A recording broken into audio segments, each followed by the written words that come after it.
simplement ton nom et ton titre pour commencer. Miguel Perrault, président-directeur général du groupe DTM. D'abord, je veux savoir un peu si tu peux me résumer, c'est quoi ce projet-là qu'on met en branle aujourd'hui ici à Aubic? Actuellement, c'est le projet ABIC. Donc, on veut développer un quartier d'environ 1,1 million de pieds carrés pour y construire 400 unités multirésidentielles locatives ici au BIC. Pourquoi avoir choisi cet endroit-là? Bien, pour plusieurs facteurs. Le BIC, c'est vraiment un endroit qu'on peut qualifié de tous les adjectifs inimaginables, serein, paisible, bucolique. Donc, c'est vraiment un beau secteur. C'est super bien situé. On est à quelques minutes du centre-ville de Rimouski. On est littéralement à côté de l'autoroute 20, à côté d'un complexe sportif qui est déjà construit. On est à quelques minutes du parc du BIC, tout ça. Donc, c'est vraiment intéressant pour la future clientèle, on croit, pour y vivre. On est quand même excentré là, un peu, là. On est au BIC. Est-ce que tu crois que ça va amener certains défis? Est-ce que vous êtes capable déjà de cibler des difficultés par rapport au transport? Bien, comme je l'ai mentionné, on n'est quand même pas si loin du centre-ville. On densifie quand même un secteur où est-ce qu'autrefois, ça a déjà été une ville. Donc, tous les commodités sont déjà sur place.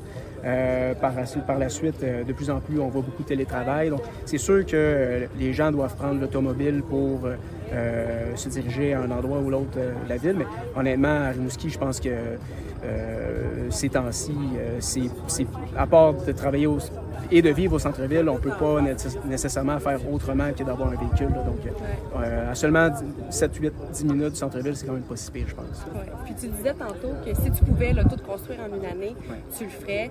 Est-ce que c'est difficile quand même quand on sort dans des projets d'envergure comme ça, toutes les étapes qu'il y a? Est-ce que c'est un processus qui est ardu? C'est un processus, je ne vous mentirais pas, qui est très ardu. Ça travaille la patience, je dirais.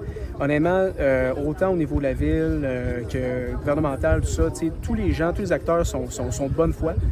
On a beaucoup de contraintes au niveau réglementaire, environnemental, tout ça, puis c'est difficile de construire comme on le faisait autrefois. Mais honnêtement, je pense qu'on n'a pas le choix de construire différemment. Puis en termes de cadence, pour livrer des chantiers, bien, c'est un peu pour ça qu'il y a une crise partout au pays.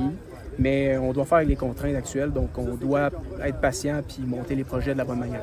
Parfait. Est-ce que c'est pour ça qu'on commence d'ailleurs juste avec 16 cette année? Est-ce qu'on aurait été plus ambitieux si on l'avait fait? On aurait assurément voulu être plus ambitieux. Là, actuellement, on peut seulement construire 16 logements sur la rue existante. Donc, par la suite, ça va nous prendre des rues, des infrastructures.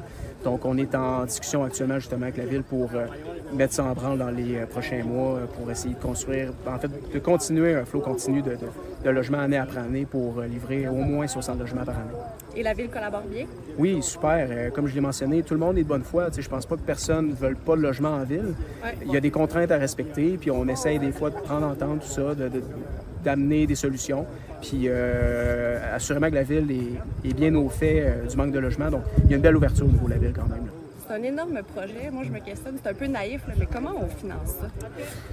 Bien, honnêtement, que ce soit 4 portes ou 400 portes, c'est toujours le même processus. Puis il faut un peu déconstruire la montagne, je peux dire, en y allant aussi avec parcimonie, si je peux dire, d'année après année, avec une soixantaine de logements. Bien, tout se fait, là, honnêtement. Okay. Donc, ça se finance quand même bien.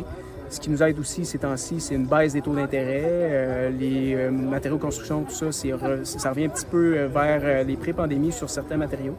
Donc, honnêtement, ça augure bien quand même pour le futur. Ça a été difficile au niveau de la disponibilité de logement, mais honnêtement, avec tout ce qui s'en vient, je pense qu'on va pouvoir passer à travers cette crise-là bientôt. Là. Puis le premier